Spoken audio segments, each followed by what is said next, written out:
Hi. So I want to chat a little bit about my upcoming day workshop on the 1st of June. Are you stuck in your head? And like a friend of mine suggested, why don't you run a workshop called Get the Fuck Out of Your Head? Well, I suppose that's what I do anyway for most of my work, is helping people to find balance in the three centers: the mind and the soul, the heart and the emotions, and the sex and the body.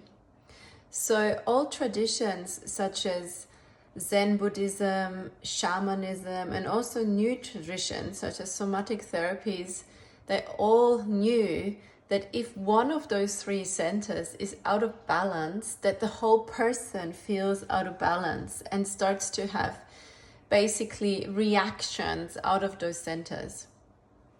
So if you're interested in this workshop, come and visit my website tasteoflove.com.au in the events section.